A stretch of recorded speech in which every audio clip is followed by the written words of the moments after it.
Jim the Ape One Proof.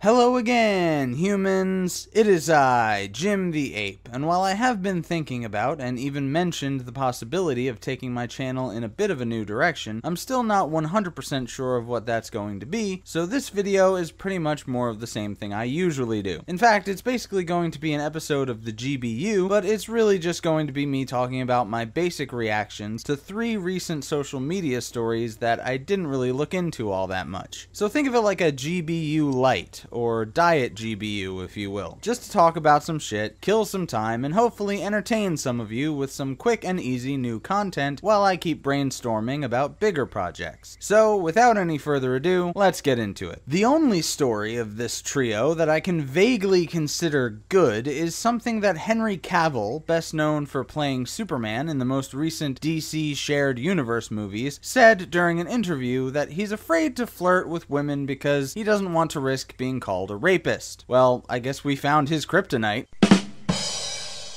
Anyway, while that certainly isn't a good thing, and neither is the climate the so-called Me Too movement has created, I filed it under good with a heavily emphasized air quotes because I agree with him for one thing. It is legitimately scary for a man to even show any romantic or sexual interest in a woman anymore because things have gotten so unbelievably sensitive that she could basically claim he made her feel uncomfortable or cry harassment, and all of a sudden he's been vilified under the vague label of being guilty of sexual misconduct, which, by the way, is a term that frustrates me on account of how broadly it could be applied to things that aren't even crimes and should never be. So I agree with Superman on this one, and the backlash he's received on social media for that statement sadly only serves to prove him right. I wish more than anything that we as a society could find a reasonable happy medium where we're not letting rapists and sexual predators get away with their actions, but we're also not prosecuting people whose only crime was having an interest in someone who did not reciprocate and or not having the skills to express that interest articulately or tactfully enough. The story I would file under bad is also a bit more complicated than that simple designation, and is more of a what the fuck kind of story. Apparently, Stormy Daniels, the adult film actress who had an affair with our current president and was paid to keep quiet about it, was just arrested after performing at a strip club for allowing patrons to touch her in what I saw described as a non-sexual manner. I'm just going to say that again in slightly less words, and anyone with a functioning brain should have the same confused reaction I had when I first heard this. She was arrested for allowing people to touch her in a non-sexual way. I saw something that said there was some actual law that she broke by doing this, but even if that's true, why the fuck is that a law? You would think that a woman allowing someone to touch her would be the epitome of consent, and that at the very least, the Me Too crowd would come out in support of her rights to actually want to be touched. But this is apparently not a concern for them, based on what little commentary I saw on the subject. Most of which was just pointing out the hypocrisy because of all the things Donald Trump is alleged to have done, and the infamous grab her by the pussy comment. Which, of course, leads to the obvious joke that Stormy Daniels was arrested for letting someone grab her by the pussy. Yeah, I'm sure tons of people have already made that. I saw tweets about it saying that the arrest was politically motivated, and I tend to agree. I mean, would some random local stripper with an alias like Destiny be arrested for the same thing? I suppose it's possible that she would be, but I kinda fucking doubt it. And last but not least, we have our ugly story, which fits that designation in a way, but I'll get to that. It really starts off as a who the fuck cares kind of story because it has to do with celebrity dating news. Apparently, Chloe Bennett, best known for playing Skye, aka Daisy Johnson, aka Quake, on Marvel's Agents of capital S period, capital H period, capital I period, capital E period, capital L period, capital D period, is dating Logan Paul of YouTube infamy. Now, my My position on this and any similar news is basically that I don't give a shit. They're both adults, they can make their own decisions, and their love life is none of my fucking business. I watch Marvel's Agents of S.H.I.E.L.D., but I can separate the actors' personal lives from their work. Hell, if Kevin Spacey's career wasn't dead in the water, I would go see a new movie starring him because he's a talented actor. So I really couldn't care less. But the ugly part comes with people's reactions to this news on Twitter, because apparently not everybody sees it my way. It seems there are a lot of people who really care about this and wish to express their displeasure. I saw people wishing death on them. I saw people calling Chloe a hypocrite and Logan a racist because of something that she said about Hollywood being racist against Asians and the infamous Suicide Forest incident. One person even said that they have never felt so betrayed by someone in their entire life. Really? You're pulling a Spoonie on this one? Betrayal!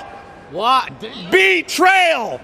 Betrayed me! Two semi-famous people you've never actually met dating each other is the worst betrayal you've ever felt in your life just because you like, or at least used to like, one of them and you don't like the other? I want your fucking life then! Seriously, if that's the most betrayed you've ever felt, then everyone in your actual life who you actually interact with on a daily basis, i.e. friends, family, coworkers, etc., must be incredibly loyal. But anyway, the moral of the story is you shouldn't feel betrayed by the dating lives of random celebrities because it's none of your goddamn business, for one, but also because you'll be much happier just not giving a shit. Just like me! Anyway, that's pretty much the end of the video. I know this one was short and not very substantive, but I'll be trying to put some ideas together for bigger and longer videos as soon as I can find the time. But if you liked this one, give it a thumbs up. I always appreciate that. If you didn't, much like Chloe Bennett and Logan Paul dating, I don't care. If you like my content, please make sure you're subscribed and click the bell icon to get notified when I upload a real video. You can follow me on Twitter and BitChute. I post my videos several hours early on the latter, and I really wish it was a viable alternative to YouTube in terms of views and fan interaction, aka comments, but it's just not there yet. And if you really like my content, you can support me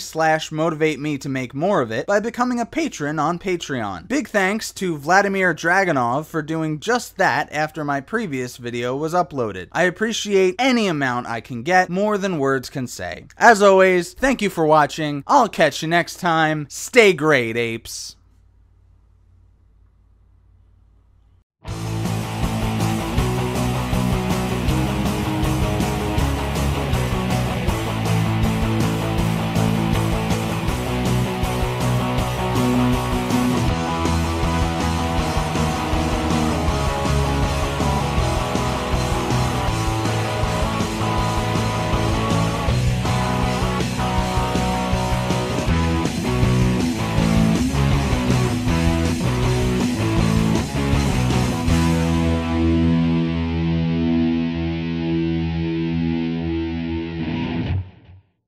If you accuse me, will I still be playing Superman?